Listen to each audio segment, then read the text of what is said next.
며칠 바람이 억세게 불고 비도 엄청 쏟아지더니 드디어 밴쿠버에 가을이 온 듯 합니다. 이렇게 비가 오는 날이 봄까지 이어지는데요. 그래서 밴쿠버를 레인쿠버라고도 부릅니다. 물론 한겨울엔 눈이 오는 날도 있습니다. 우리 텃밭에도 가을이 찾아왔습니다. 올해 야심차게 심었던 곤드레와 찰옥수수도 이제 베어버릴 때가 되었는데요. KBS 방송 프로그램인 6시 내 고향이나 요리 유튜브를 보면 곤드레밥이 그렇게 맛있다고 하더라고요. 도대체 어떤 맛이길래 저렇게 난리들인지 그 맛이 참 궁금했습니다. 그래서 봄에 모종을 몇 개 구입했어요. 곤드레는 그늘에 심어야 한다는데 우리 텃밭은 땡볕이라 좀 고민을 했습니다. 화분에 몇 개를 심고 이리저리 머리를 굴리다가 퍼뜩 드는 생각이, 아니 꽃밭에 심으면 왜 안 되는데 하는 의문이 들더라고요. 꽃밭이라고 채소밭과 다른 것도 없는데 말입니다. 그래 화단 그늘진 구석에 곰치와 함께 곤드레 모종을 몇 개 심었습니다. 그런데 곰치는 땅바닥에 찰싹 달라붙어 아예 클 생각을 안 하고요. 그나마 곤드레는 어마무시 잎만 자라는 것이 있는가 하면 내가 또 다른 꽃들에게 한눈판 사이 1m나 쑥쑥 자란 것도 있었습니다. 바람이 살랑살랑 불 때마다 풍선 인형 춤추듯 온몸이 마구 흔들립니다. 정식 명칭은 고려 엉겅퀴입니다. 꽃이 피는데 정말 예쁜 보라색 엉겅퀴 꽃이더라고요. 곤드레 잎을 삶아서 소금하고 마늘, 참기름을 넣고 무쳤습니다.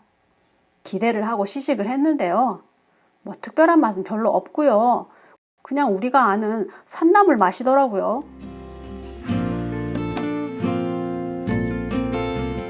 올해 찰옥수수 프로젝트도 저희 큰 관심사 중에 하나였습니다.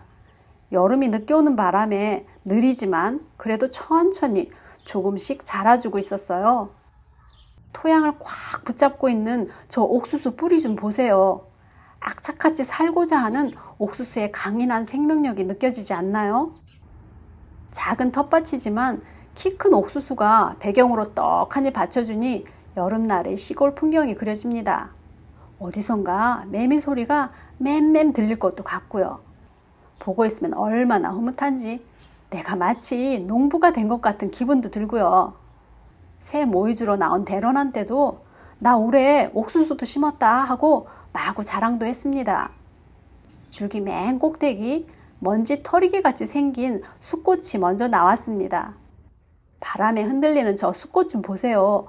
마치 신라 금관에 매달린 장식들이 달랑달랑 흔들리는 것 같습니다. 우리가 옥수수 수염이라고 부르는 암꽃이 나중에 나왔습니다.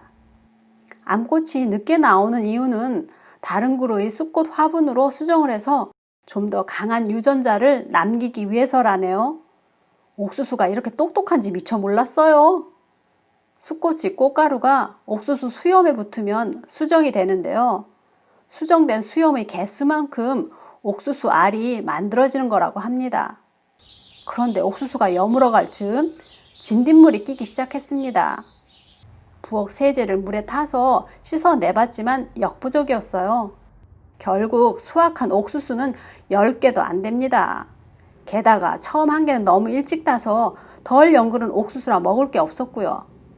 다음에 수확한 옥수수들은 그래도 쫄깃쫄깃한 식감에 강원도 찰옥수수 맞더라고요. 찐 옥수수 한 개를 남편한테 줬더니 몇 개 되지도 않는데 자기가 어떻게 먹느냐고 다 저에게 양보를 합니다. 그러면서 하는 말, 아니 문만 열고 나가면 천지가 옥수수 밭에 블루베리 농장인데 뭐하러 그걸 집에서 키우느냐고, 옥수수 한 자루에 50센트밖에 안 하는데 사 먹고 말지 하는 겁니다. 예, 맞는 말이네요. 노력 대비 성과가 너무 부실합니다. 올해는 옥수수 공부한 것으로 만족하고요. 내년부턴 농부님들께 감사하며 옥수수는 사 먹으려고 합니다.